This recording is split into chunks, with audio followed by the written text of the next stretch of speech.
오늘 261번째 향기노트입니다. 제목이 좀 특이하죠. 바보야, 문제는 열등감이 아니라 네모야. 네모 안에 뭐가 들어갈지 한번 생각해 보시기 바랍니다. 저 오늘 이 향기노트를 준비하는데 어제 밤 10시에 시작했습니다. 뭘 할지 안 정해놓고 뭘 할지 찾는 거를 어제 밤 10시에 시작했습니다. 이 두 태풍 때문에, 제 태풍 때문에 정신이 없습니다, 지금. 그래도 어쨌든 준비했잖아요, 그죠? 좀 이따가 왜 태풍 때문에 그랬는지를 말씀드릴게요. 자, 지금부터 인물을 여러분 소개해 드릴 텐데요. 공통점이 뭘까 한번 생각해 보세요.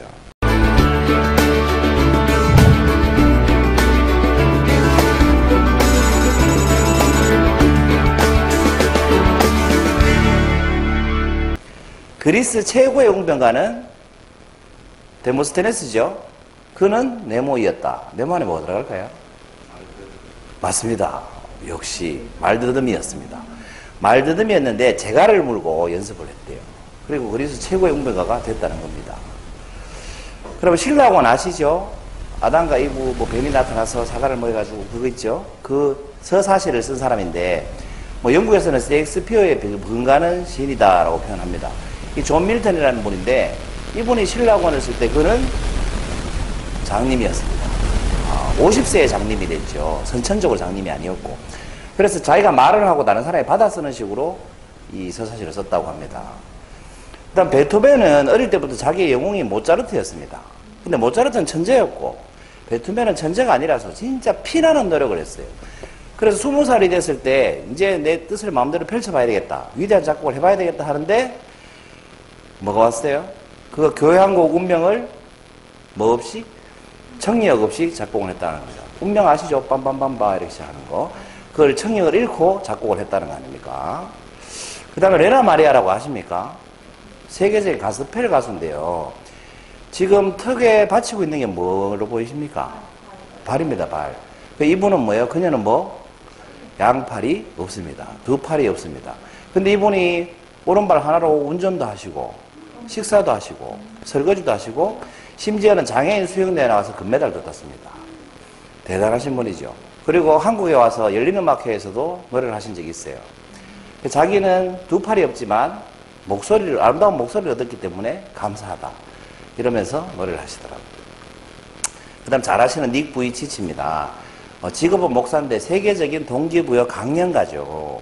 전 세계를 다니면서 강연을 하시는 분인데 현재 쌍둥이 딸 둘, 아들 둘 이렇게 자녀가 넷이 있습니다. 그는 뭐가 없습니까? 레나 마리아는 두 팔이 없었지만 이분은 두 팔 두 다리 다 없습니다. 왼발, 다리 말고 발만 하나 다 붙어 있죠. 그렇지만 이분은 전 세계인을 감동시키면서 살아갈 힘을 주는 위대한 동기부여 강연가입니다. 자, 이렇게 여러분을 소개해드렸는데 이들의 공통점은 뭡니까? 벌써 나오면 안 되는데. 공통점이 뭡니까? 답 나왔네요, 그죠? 열등감에서 벗어나서 자기 분야에서 최고가 된 분들이라는 겁니다. 닉 부이치치 같은 경우는 8살 때부터 해서 자살 시도를 3번이나 했다고 해요. 근데 여러분, 닉 부이치치라는 분 취미가 뭔지 아세요? 사지가 없는 그 닉 부이치치의 취미. 아닙니다. 서핑은 애 낳고 나서 안 한답니다. 위험해서 아빠가 됐기 때문에. 취미가 골프하고 수영입니다. 네, 골프하고 수영. 다리도 없이 양팔도 없이 수영 잘합니다. 골프는 턱에 채를 대고 왼쪽 발가락으로 잡고 퍼팅을 해가지고 막 넣고 이럽니다. 취미가 좋아하는 스포츠가 골프와 수영입니다. 어쨌든 한때는 열등감이었기 때문에 자살 시도까지 했었지만 지금은 세계 최고의 동기부여 강연가가 돼 있죠. 이런 현상을 두고 이렇게 말씀하신 분이 있어요. 인간을 움직이는 최대의 동기는 병적 상태를 지칭하는 병이라는 거죠. 그러니까 열등감에서 벗어나고자 하는 욕구이다 라고 말하신 분이 있어요. 누굴까요? 한때 미움받을 용기를 이분이 쓰신 건 아니지만 이분이 주인공이죠. 네, 아들러입니다. 오스트리아의 심리학자인데 개인 심리학의 창시자라고 얘기합니다. 여러분, 심리학의 거장 3명이 누구예요? 프로이드, 아들러, 융입니다. 예. 그 한때는 빈 그 심리학회의 아들러가 회장이었죠. 프로이드의 수제자였어요. 근데 나중에 이제 개인 심리학을 창시하면서 나오게 됐죠. 나와서 개인 심리학회를 만든 거죠. 정확하게 말하면. 그리고 원초와 자아, 초자아, 인간은 이렇게 세 가지 자아가 있다라고 프로이드가 얘기했는데 아들러가 그렇지 않다. 디비주얼은 나누다잖아요. 그 이는 낫이라는 뜻이거든요. 그 나눌 수 없다. 그 사람을 어떻게 세수로 나누냐. 사람은 하나지. 해서 만들어진 심리학이 개인 심리학이라는 겁니다. 그걸 영어로 말하면 individual psychology 이렇게 얘기하는 거죠. 그래서 개인 심리학의 창시자인데 프로이드하고 뭐가 다르냐. 프로이드는 과거에 무슨 문제가 있었길래 이 사람의 트라우마가 뭐냐. 과거에 어떤 정신적인 고통이 있었느냐. 이걸 가지고 현재를 판단하는 거였어요. 그런데 아들러는 그런 식이 아니고 미래를 어떻게 하면 잘 살 수 있을까? 창조해 나갈 수 있을까? 이것에 포커스를 뒀습니다. 그리고 프로이드는 과거는 못 바꾸니까 그냥 살아 라는 식이었습니다. 근데 아들러는 과거가 어찌됐든 간에 미래는 바꿀 수 있다는 식이었죠. 그 다음에 프로이드가 위대한 이유가 뭔지 아십니까, 여러분? 프로이드 이론을 다 융도 박차고 나왔고 아들러도 박차고 나왔어요. 처음에는 프로이드 제자로 들어갔다가 근데 다 박차고 나왔어요. 바로 이 부분 때문이에요. 프로이드는 모든 해석을 인간을 움직이는 것은 성적 욕망에서 비롯된다고 했거든. 근데 프로이드가 위대한 이유가 뭘까요? 사실은 이 말이 맞진 않거든요. 근데 프로이드가 위대한 이유는 뭐냐? 인류 최초로 정신을 분석했다는 겁니다. 그전에는 정신은 분석할 수 있는 대상이 아니었어요. 근데 이 사람이 정신을 최초로 분석했기 때문에 위대한 겁니다. 어쨌든 프로이드는 인간을 움직이는 것은 성적 욕망에서 비롯된다라고 했는데 아들러는 인간을 움직이는 것은 우월해지려는 의지에서 비롯된다. 성장하려는 의지에서 비롯된다. 반대로 얘기하면 뭐예요? 열등감에서 벗어나려는 의지에서 비롯된다라는 뜻입니다. 그래서 아들러의 이런 주장은 아들러의 성장 배경을 좀 볼 필요가 있는데 이 어린 시절에 아들러는 폐렴도 자주 앓고 이 다리가 이렇게 되는 거 무슨 병이라고 그래요? 비타민 D가 부족해서 생기는 병. 막 뼈가 휘고 이런 거. 구루병이라고 하죠. 구루병에 걸려가지고 잘 걷지도 못했어요. 그리고 중학교 시절에 그럼 공부 잘했느냐? 공부도 못했어요. 중학교 시절에 학교 선생님이 전화를 해가지고 아버지한테 이렇게 얘기했답니다. 공부 말고 구두 만드는 기술을 가르치면 그래도 먹고 살 수도 있지 않겠어요. 먹고 살 수는 있지 않겠어요 하고 먹고 살 수도 있지 않겠어요는 차원의 다른 얘기 아닙니까? 먹고 살 수도 있지 않겠어요. 이렇게 얘기를 했다는 겁니다. 그만큼 공부도 못했대요. 근데 반면에 형은 건강하죠. 공부도 잘했어요. 그래서 형에 대한 열등감이 굉장히 많았다고 해요. 그런데 어떻게 아들러라는 인물이 탄생했을까? 아버지가 격려를 해줬습니다. 아버지의 격려를 받고 공부를 열심히 하기 시작했고 잘하기 시작했고 그래서 의대에 들어갔고 안과 의사가 됐어요. 남자 인생은 한 방이 있어요. 그 아들이 지금 이렇게 공부도 못하고 구두도 쳐다보네요. 넘어가고. 안과 의사가 됐어요. 안과 의사가 되고 나서 굉장히 재미있는 현상을 발견합니다. 머리 번뜩 스치는. 그게 뭐였냐 하면 시각 능력이 떨어지면 청각이나 촉각 등 다른 기능이 좋아진다는 걸 발견했어요. 이거 설명하지 않아도 되죠? 그러니까 시각이 나빠지니까 다른 기능이 좋아지더라라는 거죠. 그러면 여러분 독서는 눈이 좋은 사람이 열심히 할까요? 눈이 안 좋은 사람이 열심히 하려고 할까요? 잘 안 보여 책에 글자가. 어떤 사람이 책을 더 열심히 읽으려고 할까요? 눈이 좋지 않은 사람이 독서에 더 집착한다는 겁니다. 더 읽고 싶어하고 더 열심히 읽는다는 거죠. 왜? 부족한 걸 메꾸려고. 인간의 본능이라는 거예요. 그래서 정리해보면 아들러의 주장을 정리해보면 인간은 어떤 방식으로든 자기의 단점을 극복하고 우월해지려고 한다는 거죠. 예를 들기 전에 열등감은 나쁜 겁니까? 좋은 겁니까, 여러분? 나쁜 거예요. 나쁜 거면 제가 안 묻겠죠? 열등감은 이런 거예요. 그 열등감에 대해서 조금 오해가 있는데 일반 우리 오상식이라고 하죠. 열등감을 느끼는 객관적인 감정일 뿐이지 좋고 나쁨이 없는 사실에 불과한 겁니다. 예를 들면 저 사람이 나보다 수영을 잘하잖아요. 그럼 내가 수영을 더 못하죠.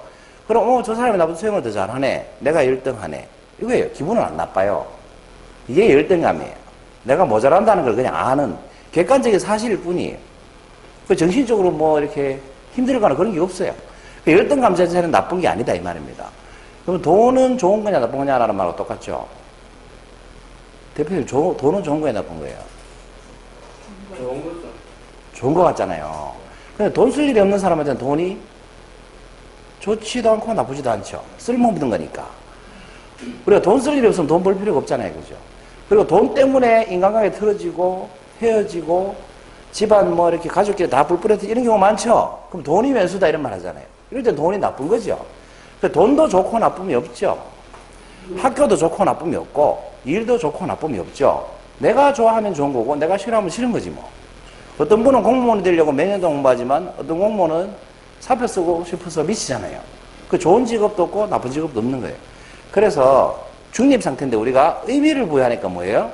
좋고 나쁨이 생기는 겁니다. 그러면 열등감이라고도 하고, 우리가 열등감 컴플렉스라고도 하잖아요. 이건 같은 말일까요? 다른 말일까요? 열등감은 좋고 나쁨이 없어요. 근데 열등감 컴플렉스는 열등감은 나쁜 것이다 라고 가치를 부여하는 거예요. 의미를 부여하는 거예요. 그래서 난 안 돼. 내 같은 사람이 무슨. 난 쟤보다 못하니까. 내가 어디서 먹겠어. 이렇게 생각하는 의미 부여하는 거예요. 이게 컴플렉스라는 겁니다. 그 열등감 자체는 나쁜 게 아닌데 뭐가 나쁘다? 열등감 컴플렉스를 가지면 나쁘다는 겁니다. 근데 이 열등감 콤플렉스하고 동전의 양면처럼 동전의 양면이 뭐예요? 앞면하고 뒷면이 완전 반대잖아요. 근데 항상 붙어 다니죠. 그리고 이거는 동전이라고 말하면 같은 한 몸이잖아요. 그 열등감 콤플렉스하고 반대적인 것 같은데 같이 다니는 게 있어요. 그게 뭘까요? 그게 우월감 콤플렉스라는 거예요. 나는 저 사람들보다 우월해. 다른 사람보다 우월해라고 생각하는 거. 이것도 콤플렉스라는 거죠. 근데 우월감 콤플렉스가 왜 생길까요? 열등하기 때문에 생기는 거예요. 내가 열등하다는 걸 감추기 위해서 우월한 척 한다는 거지. 그게 우월감 컴플렉스입니다. 그래서 진짜 실력 있는 사람은 제가 제 식으로 표현하면 내공이 있는 사람. 진짜 내공 있는 사람은 뭘 안 한다고 그랬습니까? 자기 자랑을 안 해요. 왜? 자기한테 너무 쉬운 일이니까. 여러분들이 두 발로 중심 잡고 걸어다니는 거 자랑 안 하는 것처럼. 나 중심 잘 잡고 잘 걷는다 이렇게 자랑 안 하잖아요. 너무 잘하니까.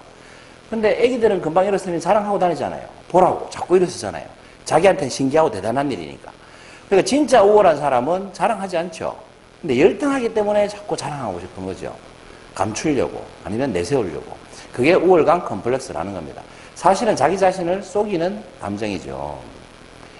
예를 들면 아들러는 아까 구루병에 걸렸었다 그랬잖아요. 어릴 때. 그럼 구루병 때문에 걷지를 못해가지고 4살까지 못 걸었어요. 그럼 4살짜리 아들러가 구루병 때문에 걷지를 못한다고 좌절했을까요? 안 했을까요? 4살이에요.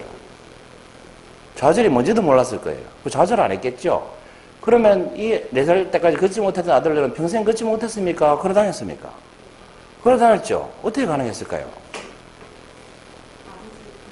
열등감은 있었지만 열등감 컴플렉스는 없었기 때문에 그냥 계속 걸어봤던 거예요. 계속 일어나려고 해봤고 계속 다른 사람 걸어 다니니까 그냥 걸으려고 시도해봤더니 근육도 생기고 걷게 되더라는 거지. 요령도 익히고. 그러니까 열등감 컴플렉스가 없었기 때문에 그럴 수 있는 거예요. 만약에 열등감 컴플렉스가 있었다면 포기했겠죠, 걷는 거를. 그리고 사람들 앞에서 안 보여주려고 했겠지. 그러니까 열등감은 자연스러운 현상인데 컴플렉스가 없었으니까 걷게 되는 거다 이 말입니다. 그걸 조금 유식하게 표현하면 열등감을 느낀다는 건 뭡니까? 생존을 위해서 자연스러운 현상입니다. 열등감을 느껴야 그걸 극복하려는 노력을 하게 되기 때문에 그 노력을 안 하고 걷지 못하면 어떻게 돼요? 생존의 여유를 얻잖아요. 그래서 이건 생존 본능이라는 겁니다. 일종의. 자, 오늘 주제로 돌아오면 바보야 문제는 열등감이 아니라 그렇습니다. 열등감의 문제가 아니고 열등감 콤플렉스가 문제인 겁니다. 여러분 2020년 9월 3일 날 새벽에 9호 태풍 마이삭이 왔죠. 기억하시죠? 새벽에 왔잖아요. 그죠?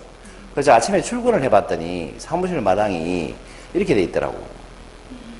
바로 여기 마당 말이에요. 제 골프 연습장하고 저 그늘막이라고 하죠. 그늘막이 다 뜯어져가지고 여기 보이십니까? 파라솔이 부러졌어요. 기둥이 부러졌어요. 파라솔 쇠 봉이. 그리고 다 뜯어진 거 보이십니까? 그늘막이 다 찢어졌더라고. 줄로 묶고는. 줄이 떨어진 게 아니고 그늘막이 다 찢어져 버린 거예요. 그래서 근본 원인은 요놈이에요. 그늘막. 요놈이 찢어지는 바람에 줄이 이탈을 하고 줄이 이탈하는 바람에 그늘막을 받치고 있던 파라솔이 자빠지면서 봉이 부러져 버린 거예요. 그래서 우리 이 의인화라고 그럽니까? 이 그늘막을 사람이라 치고 이 그늘막을 나약한 그늘막이다 이렇게 한번 지어보죠. 그럼 이 그늘막은 뭐가 있어요? 열등감이 있어요. 그렇죠? 이 열등감 있는 그늘막이에요. 태풍에 아주 열등한 그늘막이에요. 그래가지고 제가 이 그늘막을 버려버릴 수도 있죠. 짜증나니까. 째지고 막 빵빵하고 이러니까. 그리고 제가 만약에 그늘막에 대한 컴플렉스가 있었다. 그럼 갖다 버려봤겠지.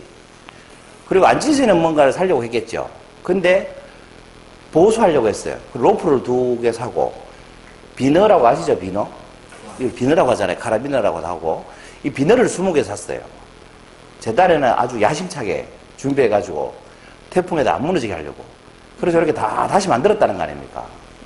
마침 두 분이 저때 오셔가지고 도와주셔가지고 조금 빨리 했는데, 이걸 자세히 보시면 여기 매듭을 이렇게 묶어놓은 거 보이시면 그게 줄로 이걸 다 엮었습니다. 로프로. 그러면 그늘막이 못 찢어지겠죠. 여기는 보면은 로프가 없죠. 레슨 하기 전까지 시간이 없어서 여기만 일단 묶어놨어요. 그리고 여기 다 했어요. 그리고 비너 보이시면 그 비너. 그 줄을 다이렉트 연결 안 하고 비너로 연결을 했어요. 굉장히 속으로 흐뭇해했습니다. 신의 한 수다 이러면서. 왜냐면 비너는 꽂기가 편하거든. 일일이 안 묶어도 되고. 그냥 그늘막에 묶으려면 굉장히 힘들어요. 그래서 신의 한 수다 이러면서 굉장히 자랑스럽게 여기고, 다음 태풍 하이선이 오면 멀쩡하겠지 하고 굉장히 기대를 하고 있었습니다. 왜냐하면 제가 이날 레슨 하시는 분들 9시 반쯤 가시고 제가 밤 11시 반까지 혼자 남아가지고 나머지 그늘막 테두리를 줄로 엮었거든요. 그 집에도 못 가고 그 12시쯤까지 했죠 제가. 네, 새벽에 집에 간 것 같아요. 그래서 당당하게 하이선아 오너라 이러고 기다리고 있었습니다. 그리고 이제 설마 이번에는 괜찮겠지 하고 아침에 출근을 해봤습니다. 그 아내하고 같이 출근했는데 멀쩡한 거예요 역시. 아 역시 됐다 그러면서 잘 묶었다고. 비너가 역시 신의 한 수였다 이러면서. 그리고 이제 컨설팅 할 일이 있어가지고 저기 칠곡에 갔다 왔습니다. 칠곡에 갔다 왔는데 마당을 다시 보니까 그 사이에 마당이 이꼬라지가 났네. 야, 더 처참하지 않습니까? 아까 마이선이었습니까? 그 앞에 거 뭐라고 그랬죠? 마이삭보다 더 처참하더라고. 보세요. 이게 묶어 나오니까 이거 더렁더렁 매달려 있고, 근데 하나도 안 찢어졌죠? 제가 묶어 놨으니까. 그리고 봉은 또 부러졌어요. 그 앞에 봉 부러진 거는 다행히 마당에 제가 화단에 꼽아놓은 여유봉이 있었어요. 옛날에 쓰던. 그걸 꼽아놨거든. 근데 이게 또 부러졌어요. 그러면 이제 봉이 부러졌으니까 이제 세우지도 못하잖아요. 파라솔을 세우지 못하면 그늘막 세울 수가 없거든. 이게 지지대 역할을 하기 때문에. 근데 봉이 또 부러진 거예요. 근데 보시면 이 그늘막이 하나도 안 찢어졌지 않습니까? 근데 이게 왜 무너졌을까요? 제가 말했던 신의 한 수가 뭐였어요?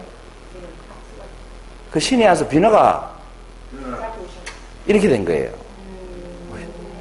야, 나는 이게 이렇게 벌어질 거라고 생각도 못 했습니다. 이게 벌어져가지고 줄이 빠져버린 거예요. 그러니까 줄이 빠지면서 그늘막이 떨어지면서 또 봉을 부러뜨린 거지. 그런데 제가 그 하이선 왔을 때 아침에 확인하고 멀쩡하다 그랬잖아요. 컨설팅하러 나가는데 바로 이 회사 나가서 우회전 하자마자 바람 좀 많이 불었거든요. 웬 파라솔 한 개가 도로에 뒹굴러 다니더라고. 아이고, 저 집 파라솔 누끼고 그러면서 제가 굉장히 처량하게, 우리 그 파라솔 아니니까. 저것도 누시 파라솔이 저래 날아갔노? 안 됐다. 그 파라솔이 말입니다. 천 다 날아가고 살밖에 안 남았더라고. 그 천 다 날아가고. 참 불쌍해 보이던데, 컨설팅 갔다 와서 보니까 제 봉이 또 부러진 거예요. 근데 그 파라솔 생각이 나네. 봉이 없잖아요. 그 파라솔에 봉이 있을 것 같더라고. 그래서 이렇게 네가 내다보니까 그 파라솔을 누가 그 도로가에 이렇게 지어놨어. 그래 얼른 내려가서 그걸 주워왔잖아요. 빼가지고 봉을. 근데 그 봉이 살짝 요만큼 휘었습니다. 살짝 굽어졌더라고. 그때 얼른 주워와가지고 다시 세웠지 않습니까? 그리고 비너를 2개 꼽았어요. 그리고 줄을 한 줄로 엮지 않고 이렇게 V자 도로래식으로 연결해가지고 두 군데에서 동시에 당기게 하면 이게 움직여도 압이 서로 양분되잖아요. 그럼 힘을 덜 받죠? 제가 지금 벌써 업그레이드 되고 있는 거 느끼십니까? 이게 부러지고 태풍 맞고 이러면서 자꾸 기술이 업그레이드 되는 거 너무 하고 늘더라고. 그리고 빈대를 2개 꽂고 도로래식으로 줄을 연결했어요. 그리고 봉 보이십니까? 이 부러진 봉을 이렇게 바로 세워가지고 이제 파라솔을 세워야 되잖아요. 근데 바로 피는데 또 부러지는 거야. 근데 완전히 안 부러지고 반만 부러졌어요, 이번에는. 붙어있긴 붙어있잖아요. 그래서 강목을 주워다가 테이프로 이렇게 칭칭칭칭 테이프 하나를 다 감았어요. 지금 나가보시면 아시겠지만. 그러니까 거의 파라솔을 기부스 한 거지. 깁스를 한 거죠. 그렇게 해서 지금 멋지게 세워놨습니다. 그리고 줄도 일자로 되어 있던 걸 이렇게 V자로 다 지그재그로 연결했습니다. 이렇게 하고 나니까 또 다른 아이디어가 떠오르대요. 이 줄이 지금 보시면 V자가 한 개, 두 개, 세 개, 네 개, 다섯 개니까 다섯 줄이거든요. 근데 이걸 한 줄로 연결하면 나중에 풀 때 하나만 다 풀면 저절로 다르락 다 풀릴 텐데 다 연결하고 나니까 생각나더라고. 아무튼 이 열등한 그늘막을 안 열등하게 만들려고 하는 과정에서 생기는 노하우가 어마어마하더라고요. 그리고 부품을 찾아보니까 인터넷에 감철 비너도 있대요. 스테인리스 비너도 있고, 그 줄도 로프도 보니까 낙하산 줄도 팔대. 낙하산 줄은 하중이 600kg입니다. 버틸 수 있는 하중이. 진작 그런 정보를 알았으면 아까 마이삭 때도 멀쩡했을 텐데 이 정보가 부족했던 거예요. 그래서 열등 그늘막은 지금 태풍 그늘막으로 거듭났다. 내년에 태풍은 어떤 태풍이 와도 제가 안 자빠지게 할 자신이 있습니다. 그러니까 이 열등감에 대한 컴플렉스를 가지고 그늘막을 내다버리지 않고, 이게 여러분 우리가 가지고 있는 어떤 열등감이라고 한번 상상해 보세요. 난 이거 못하니까 포기하고 내다버려 버려야지. 이렇게 하지 않고 그걸 계속 유지 보수하니까 지금 이 나가서 그늘막을 보면요 마음이 푸근해요. 그리고 어제 제가 이거 하느라고 밤 10시까지 하루 종일 이 작업을 했지 않습니까? 그리고 10시 돼가지고 향연노트 뭘 할지 고민하다가 내가 이 태풍 맞은 그늘막을 소재로 뭐 할 게 없을까 고민하다가 지금 이 향연노트를 하게 된 겁니다. 아무튼 열등 그늘막은 태풍 그늘막이 됐다. 왜? 컴플렉스가 없었기 때문에. 제가 만약에 이 느꼈다면 갖다 버리고 말았겠죠. 그리고 새로운 그늘막을 갖다 놨다 쳐요. 그놈도 또 태풍이 오면 찢어지고 부러질 거예요. 그렇겠죠. 근데 가장 흐뭇한 건 뭐냐면 지금 나가서 보시면 새 그늘막보다 굉장히 지저분해요. 구멍도 많고. 그리고 바느질도 제가 해놓은 게 한두 군데가 아니에요. 한 50군데 넘지 싶어요. 근데 왜 그렇게 보면 자부심이 느껴질까요? 네, 튼튼하게, 엄청나게 더 튼튼한데 보기는 싫어요. 근데 그게 왜 그렇게 자부심이 느껴지는지 모르겠어요. 그래서 심심하면 나가서 봐요. 흐뭇해가지고. 남들은 뭐라 할지 몰라도. 그게 열등감을 극복하는 과정이 아닌가 싶습니다. 이게 평소 제 철학인데요. 살아가면서 문제를 만났다는 것은 문제보다 높은 수준의 사람이 될 기회를 만난 것이니까 해법을 향해서 끊임없이 시도해야 된다. 이게 제 평소 철학입니다.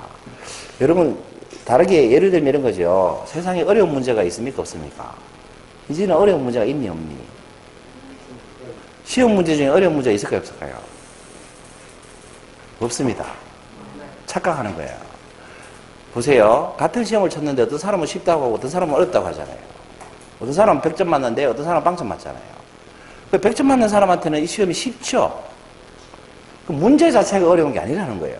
똑같은 문제인데 어떤 사람은 어려워 죽겠다라고 하죠. 근데 똑같은 문제인데 어떤 사람은 너무 쉽다라고 하잖아요. 그러니까 문제는 어렵고 쉬움이 없죠. 내 수준이 문제보다 높거나 낮을 뿐이죠. 내가 문제 수준보다 높으면 문제는 쉬운 거고, 내가 문제 수준보다 낮으면 문제가 어려운 거 아니겠습니까? 이 말은 그런 뜻입니다. 살아가면서 문제를 만난다는 건 어려운 문제를 만났다. 그럼 내가 이 문제를 풀 능력을 키우는 거예요.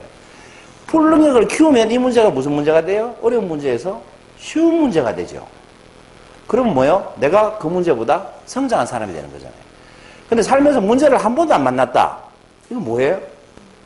평생 성장할 일이 없다는 겁니다. 그저 도태되고 있는 거죠. 여러분, 세상에 그 현실에 안주한다는 말이 있죠. 이게 가능할까요? 안주한다. 나는 성장 안 해도 돼. 이런 말이 사람들 많이 하는데 그거 불가능합니다. 이런 거하고 똑같아요. 연어가 강물을 거슬러 올라갈 때 가만 제자리에 있으려면 헤엄쳐야 돼, 안 쳐야 돼요? 왜 헤엄쳐야 돼요? 물이 흐르니까 그렇잖아요. 만약에 헤엄 안 치고 가만히 있으면 어떻게 돼요? 떠내려가죠. 안주할 수가 없어요. 안주하려면 헤엄쳐야 돼요. 아무것도 안 하는 건 도태죠. 연어가 헤엄 안 치고 가만히 있는 순간 떠내려가 버리잖아요. 후퇴해버리잖아요. 그래서 세상에 안주하려면 얼마만큼 헤엄을 쳐야 되느냐? 물이 흐르는 속도만큼 헤엄쳐줘야 되죠. 그럼 우리가 사회에 적응하려면 뭐 해야 돼요? 사회가 변하는 속도만큼 내가 발전해줘야 돼요. 그래야 안주할 수 있어요. 근데 변하는 속도보다 더 빨리 헤엄쳐야 앞으로 나갈 수 있죠. 그 대부분의 연어 같은 경우 5% 정도만 목적지에 도착하는데 성공하잖아요. 근데 인간 세계도 5% 정도만 성공해요. 인간들이. 딱 5% 정도만 그렇게 한다는 거지. 그러니까 나머지는 안주하기도 힘들다는 겁니다. 그러니까 살면서 내가 문제가 없다. 아우, 나는 골치 아픈 게 없다. 이건 뭐 하고 있는 거다? 후퇴하고 있는 거다. 그러면서 우리 선생님은 얼마나 복 받으셨습니까? 매일 머리 터지는 문제를 매일 만나시잖아요. 그죠? 뭐 워드도 안 돼, 파워포인트도 안 돼. 어?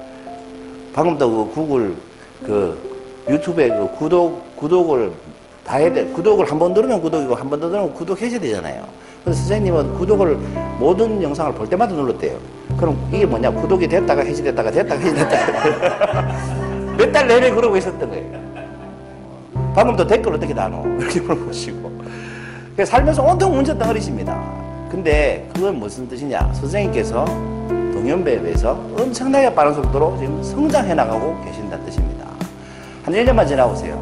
동기들 앞에서 자랑할 게 엄청 많으실 겁니다. 왜? 문제가 너무나 많기 때문에.